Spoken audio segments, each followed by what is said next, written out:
Salut! Vous avez tort de croire qu'on peut chasser le moineau et s'en sortir indemne.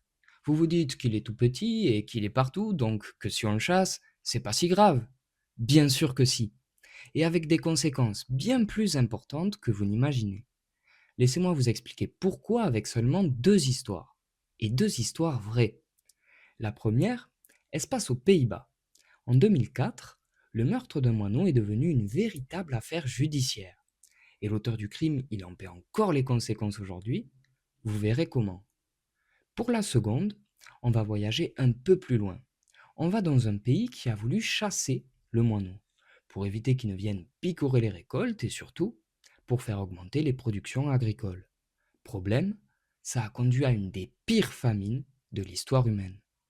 Et avant de commencer, une première vidéo est déjà disponible. On y parle du moineau de manière plus globale et vous pouvez la retrouver sur cette chaîne dans la playlist Les oiseaux. 14 novembre 2005. Nous sommes à Leeuwarden, au nord des Pays-Bas. Au parc des expositions, quelque chose se prépare. La diffusion d'une émission télé retransmise dans plusieurs pays, dont la France. Et on ne parle pas de n'importe quoi. On parle d'un record du monde qui pourrait être battu en direct. Ce record, c'est celui de la chute de la plus longue chaîne de dominos jamais construite. C'est là tout l'enjeu de l'émission Domino Day, qui a connu sa petite heure de gloire au début des années 2000.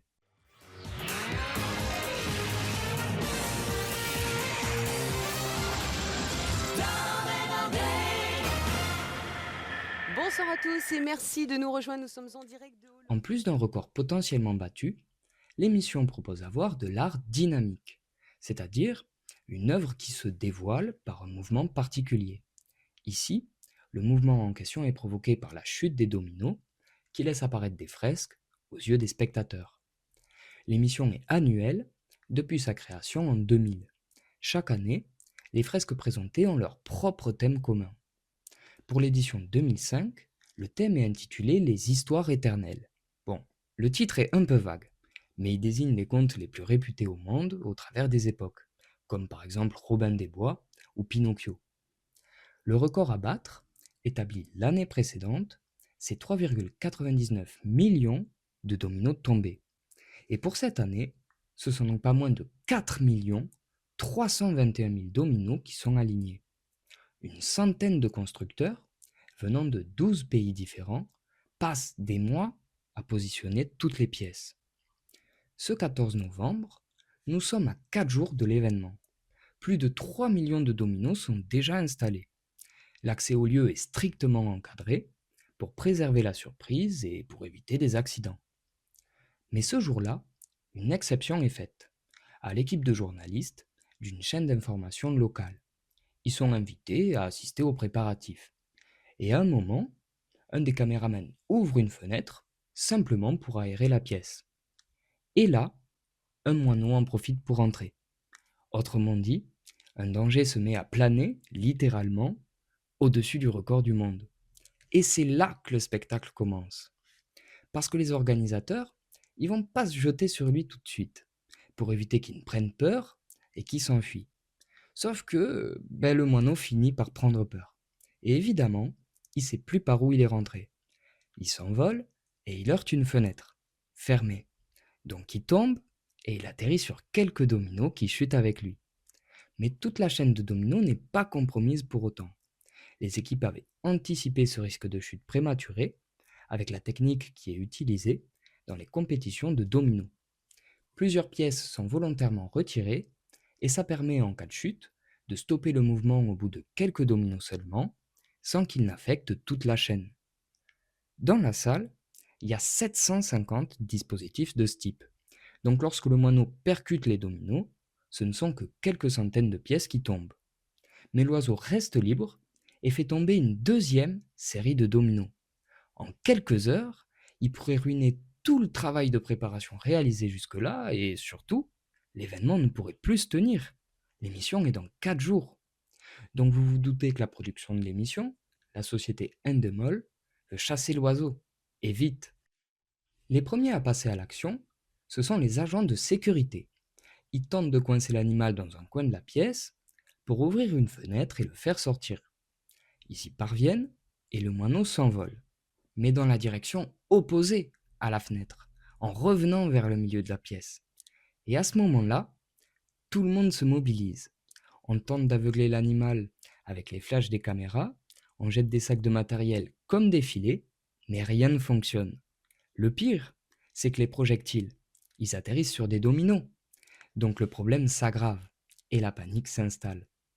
Plusieurs stratégies sont testées, d'autres sont jugées trop dangereuses, mais dans tous les cas, aucune ne parvient à évacuer l'animal. 2 heures après l'entrée du moineau dans la salle, le détenteur du record du monde, qui a inspiré et créé Domino Day avec Endemol, donc c'est pas n'importe qui, arrive sur place. Informé de la situation, il demande si les services de protection animale, les mieux placés et les mieux équipés pour faire fuir l'oiseau, ont été appelés. Ce n'était pas le cas. Une première entreprise est donc contactée, Werecare. Ils utilisent des filets, des bâtons, mais une nouvelle fois, toutes les tentatives sont vaines. La production fait alors appel à une seconde société, Duc Fauna BR. Pardon pour la prononciation. L'entreprise est spécialisée dans l'élimination des nuisances causées par les oiseaux ou les mammifères en milieu urbain. Leur équipe dispose donc de tout le matériel nécessaire pour évacuer l'oiseau. En plus des filets, d'autres pièges et appâts peuvent être utilisés pour diriger l'animal loin des dominos, sans le blesser et sans causer de dégâts supplémentaires. Un agent est mobilisé sur place. Lorsqu'il arrive, le moineau fait tomber sa 3e série de dominos. Mais ce que le moineau ne savait pas, c'est que l'agent en question, c'est un certain Arié Dan Hartog, champion national de tir. Et dans les outils à sa disposition, il y a une carabine. Donc autant vous dire qu'il ne lui suffira que d'un tir pour abattre l'oiseau. Il est touché à son aile gauche et sa cage thoracique est rompue. Au total, l'oiseau aura entraîné la chute de 23 000 pièces sur les 4 millions alignés. Aucun autre dégât matériel, aucun dégât humain, la production est soulagée, l'émission peut bien avoir lieu. L'histoire pourrait s'arrêter là. Mais, aux Pays-Bas, le moineau domestique, il est inscrit depuis 2004 sur la liste des oiseaux menacés. Ce qui veut dire que le tuer, c'est illégal, sauf si vous disposez d'un mandat. Mais il n'est délivré que si une vie humaine est en danger, ce qui est très loin d'être le cas ici. De la simple anecdote de tournage, on va passer à l'affaire judiciaire. L'histoire s'ébruite dans les rédactions du pays, qui s'en empare et la répète. Le meurtre d'un animal d'une espèce protégée est présenté comme injustifié au vu de la situation. Les associations de protection de la faune s'insurgent et la principale d'entre elles annonce porter plainte contre les parties de l'affaire, contre l'entreprise responsable de la mort de l'oiseau, contre son employé, mais également contre des membres d'Endemol. À 4 jours du direct, le lancement de telles procédures menace à nouveau la tenue de l'émission. Mais le contrat qu'Endemol signe avec l'entreprise Duc Fauna BR contient une clause. Elle exonère la production de toute responsabilité dans l'incident. Ça leur permet d'éviter les poursuites contre eux en rejetant toute la faute sur l'entreprise de gestion de la faune. À nouveau, l'émission est sauvée. Mais une partie de la population va se mettre en tête de finir l'œuvre du moineau. Elle lui trouve un surnom, Dominomus, le moineau domino. Un site internet est créé et une radio locale compose 2 chansons. Mais l'idée qui germe est d'accéder à la salle et de faire tomber assez de dominos pour empêcher le record du monde. Il faudrait alors en faire tomber 1 million. Un des principaux sites web d'actualité du pays propose en prime 1 000 € à la personne qui parviendra à faire tomber ce million de dominos. L'animateur d'une des plus grandes radios locales, également militant de la cause animale, triple la mise. Il offre 3 000 et un tas d'idées pour ruiner le record du monde.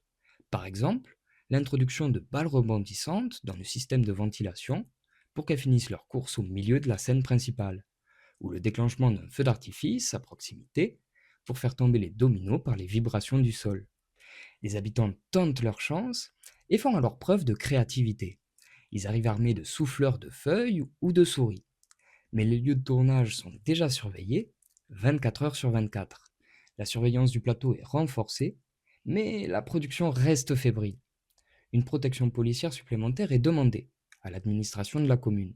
Mais bémol pour Endemol, celle-ci lui est refusée et la tension reste élevée pour la bonne tenue de l'émission.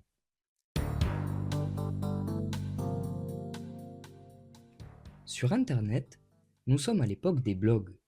Nous sommes donc à l'époque des premiers débats entre utilisateurs, tels que nous les connaissons aujourd'hui sur les réseaux sociaux. Deux camps se forment. Certains expriment leur mépris quant au meurtre de l'oiseau, et d'autres en critiquent leur réaction en la jugeant exagérée et préfèrent relativiser l'incident. On arrive au 18 novembre, le grand jour pour Domino Day. Tous les dominos sont bien alignés et il n'y a pas eu de chute supplémentaire. Des manifestants se présentent aux abords du lieu de tournage et ils ont des pancartes, mais aussi les souffleurs de feuilles. Cependant, ils sont retenus par des barricades et le public peut entrer sereinement pour assister au grand spectacle. L'émission se déroule normalement, sans aucune autre chute de dominos que celle qui était prévue. Le record du monde est battu et validé par Guinness qui certifie les records.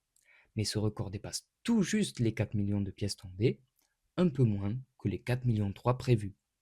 Le corps de l'oiseau tué est gravement endommagé, mais il est conservé. Le musée d'histoire naturelle de Rotterdam démarche auprès du ministère de la Justice pour récupérer le corps. Il l'obtiendra un mois plus tard et notre moineau est alors restauré. C'est là qu'on apprend que c'était une femelle. Elle sera empaillée pour être exposée au public un an plus tard, dans le cadre de l'exposition Animaux morts sur fond d'histoire. On la voit trônant sur une boîte de dominos et à côté d'un pot à beurre, celui dans lequel elle avait été déposée à sa mort. Le musée a aussi conservé quelques dominos utilisés pour l'émission. 6 mois après le début de son exposition, elle sera mise en réserve où, vraisemblablement, elle se trouve encore aujourd'hui.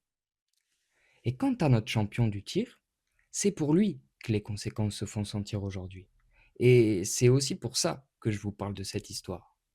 Parce que peu après l'incident, il quitte son emploi de son plein gré. Seul poursuivi dans l'affaire judiciaire, il n'est condamné qu'à une amende de 200 euros. Mais sa peine se trouve surtout dans la vague de harcèlement qu'il a subi par la suite. En 2019, 15 ans plus tard, il confie dans une interview recevoir des menaces très régulièrement. En 15 ans, il aurait reçu et transmis à la police près de 2000 mails de menaces, certains le menaçant de mort. Finalement, son tir lui aura valu des conséquences bien plus graves que celles qu'il n'aurait pu imaginer. Pour ce qui est de l'émission Domino Day, elle se poursuivra jusqu'en 2010. Cette année-là, elle ne pourra pas avoir lieu, faute de financement.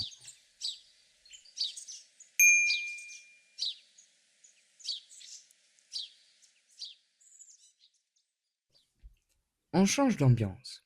On retourne dans les années 1950 et on va en Chine. Depuis peu, elle est communiste. Son chef, Mao Zedong, veut mener ce qu'il appelle une révolution culturelle. Un tas de mesures politiques sont prises, notamment en direction de la paysannerie. C'est la politique du grand bond en avant. L'objectif est d'augmenter la production agricole en multipliant les récoltes, principalement de blé et de riz. Pour ce faire, il sera choisi de s'attaquer aux animaux, ceux qui mangent les grains ensemencés et qui sont donc considérés comme les principaux responsables de la baisse du rendement agricole. Ces animaux, ils sont appelés les 4 nuisibles. Ce sont le rat, le moustique, la mouche et le moineau. Ils sont considérés comme dangereux, parasites et destructeurs. Le pouvoir demande donc à la population d'éliminer un maximum de ces animaux. En Chine, le moineau le plus commun, c'est le moineau friqué. Et parce que c'est lui le premier à se délecter des graines tout juste semées, les paysans se font un plaisir de s'en débarrasser. Surtout qu'il est beaucoup plus facile à chasser que les mouches. Ils tapent sur des casseroles pour les frayer et l'empêchent de se poser, jusqu'à ce que le moineau finisse par tomber par épuisement. Les nids sont démolis, les œufs cassés et les oisillons sont tués. D'autres moineaux sont directement abattus dans les airs. Cette chasse est un succès et le moineau est presque éradiqué du pays. Mais l'année même de cette grande chasse, 1958, c'est aussi celle où les récoltes ont été les plus mauvaises de toute l'histoire du pays. Ce sont ces récoltes qui sont à l'origine de la grande famine qu'a connue la Chine de 1959 à 1961, Elle coûte la vie de 15 à 55 millions de personnes, et elle est aujourd'hui considérée comme une des pires famines de l'histoire de l'humanité. Il faudra attendre 1960 pour que les autorités comprennent ce qui se passe, et pour qu'elles comprennent l'importance du rôle du moineau dans le système agricole. L'oiseau ne fait pas que manger les graines, il mange aussi les insectes qui s'attaquent aux graines avec le même appétit que lui, et qui s'y attaquent de manière beaucoup plus discrète. Sans moineau pour limiter la population d'insectes, presque toutes les graines se font dévorer, et la récolte qui suit est catastrophique, bien plus que si on laisse le moineau faire son œuvre. Les autorités chinoises devront faire appel à l'Union soviétique pour réintroduire le moineau dans le pays, grâce à l'importation de 250 000 oiseaux. Donc, si vous vouliez chasser le moineau, vous êtes désormais prévenu. Gare aux conséquences.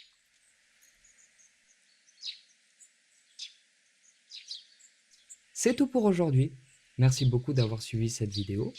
Si elle vous a plu et si ces petites histoires ont pu vous être utiles, partagez-les par les moyens que vous connaissez. Prenez soin de vous. Salut!